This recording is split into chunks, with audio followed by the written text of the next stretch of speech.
Hello, my name is Diego Romo. I'm conducting this interview for my Ethnic Studies course at Madera College. We are learning about the experience of American minoritized groups. Do I have your permission to record our conversation and share it with my professor? Yes, you do. Alrighty, thank you.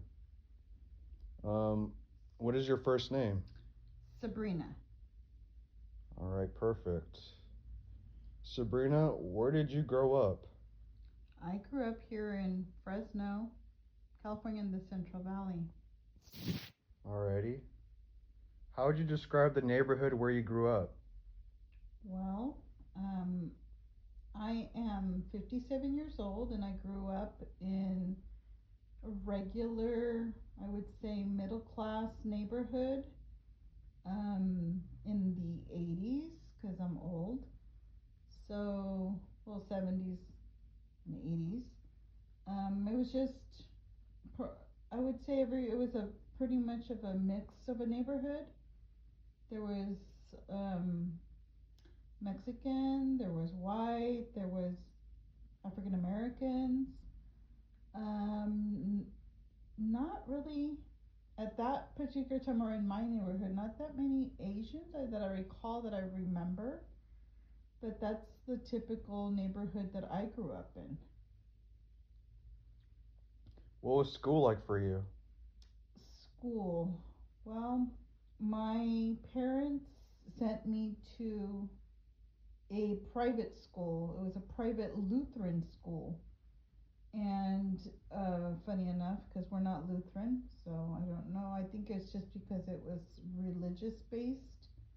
Um, and the majority of the students there were white, I would say, but also, and it might have been because of the era that I grew up in, it was majority white, but there was a couple African American students, Hispanic students that were one was Cuban, others were Mexican. We had some students that came from Vietnam at that particular time period of here in the valley, and the school was Lutheran, but they were underlying like German, so they were a lot of Germans, Americans at the school. All right. Um, what did you do as a kid with your friends that lived around you?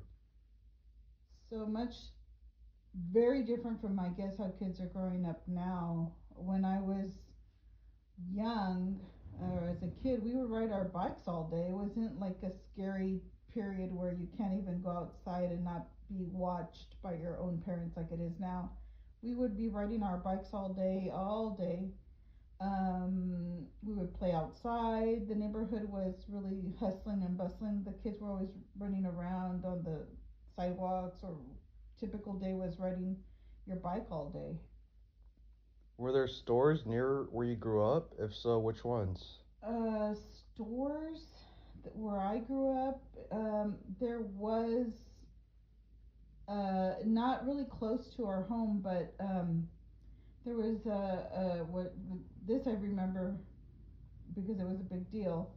There was a soda place called the Pop Shop, and it you could go and get different flavored of sodas and these little glass bottles, and it was called the Pop Shop, and you would be able to take like a crate and do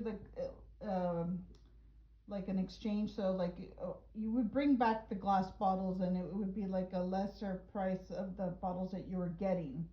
Not like now. I guess now it's like you buy something in aluminum, like a can or glass, and you pay for it at the moment that you actually pay for it, and you don't get that back, right? Because Mm-hmm. you would have to recycle it. But back then, it was like here's a glass and here's the soda, and it was kind of like an exchange like that. But I remember that because it had cream soda, which was my favorite. A classic. Yeah. All right. I'm gonna do a little explanation of ethnicity. Okay. An ethnicity group is a group whose members identify with each other on the basis of common nationality or shared culture or traditions. Regarding your ethnicity, how do you identify yourself? Well, I guess I'm white. A particular ethnic group, uh, within being as being white, I would. My family comes from like France. My dad's grandparents are from France, so What and what thoughts and feelings do you have about the dominant culture?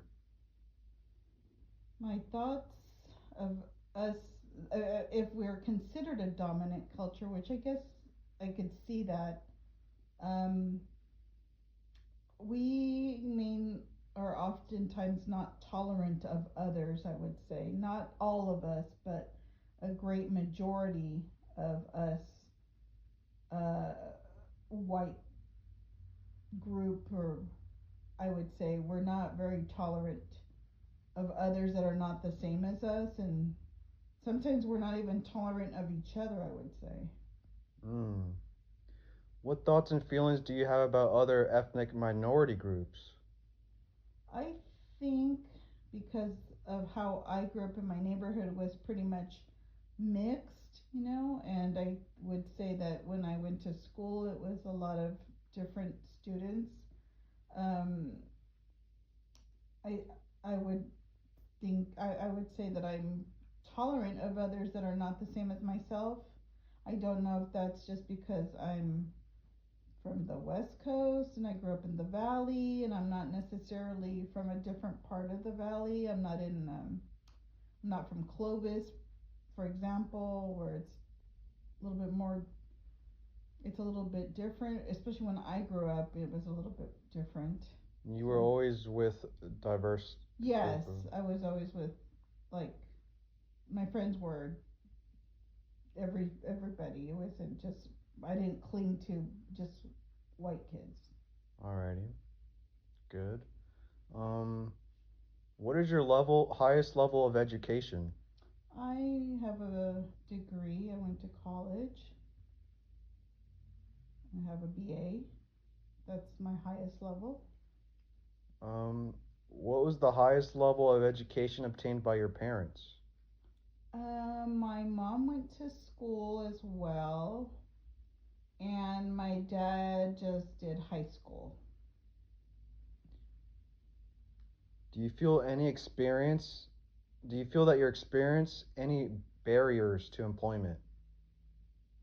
No, I don't think I have. Um, well, I mean, it just depends, I guess. I haven't had any barriers because of what I work is pretty much, probably there's a majority of females because I work for the government versus males because it's more of an accounting area. So I personally haven't, felt any like issues with that. I could have because I'm a female. I know that since we're talking about ethnicity and ethnic groups, I'm sure that other groups probably don't have the same story as I do. But sometimes you're female and being white. I mean it's just it's hard. And then others are other ethnic groups and female, and so it's like a double whammy, I guess. But I haven't had an issue. Not saying that I would never have had an issue being a female. All right, and one of the last questions here I have for you is what do you think is missing from your community? Hmm. What do I think is missing in my community? Times have certainly changed from when I was younger, so I would think that tolerance is one thing, but also I believe that opportunity is another thing because it's become where if you grow up in certain areas of Fresno, sometimes you don't have the best education and you're not given the best opportunities. It really comes down to you and how you push yourself. But I would say that opportunity, um, education being at the same level for everyone, even though education is education, but I sometimes feel like you might have to go to, let's say, Clovis to get a certain kind of education versus being maybe at Roosevelt. I think sometimes you have the same opportunity to excel, but sometimes I think that because of your maybe social economic area, maybe you have both parents at work, maybe you have to work as well, being a young student, and sometimes that's not always viable. And then if you want to be in sports, and it's just sometimes easier in certain parts of town. One of the things that I find interesting that I thought about is how up in the north there's Clovis North, and right across the street from Clovis North is Clovis Community. Something that I find interesting is that those students have the opportunity to take classes at Clovis Community, and are able to progress probably faster than somebody who's at Roosevelt, a student, because nowadays students can take in high school, can take, besides their own, they can take classes in college to kind of like get certain things out of the way if they're considering going on to college, or even um, getting other types of degrees. And what I find interesting is how that area has that, but this area down here, let's say, like I said, like by Roosevelt, or even like the other school here, that Sunnyside High School, they have no opportunity like that. But there's a building that sits empty, because I know the building well, because it's part of like where I worked, that could have been turned into like a satellite city college for Fresno City College. And the students that are in high school in that area could so benefit from being able to take a English class and get that out of the way, or a math class and get that out of the way. So I just think that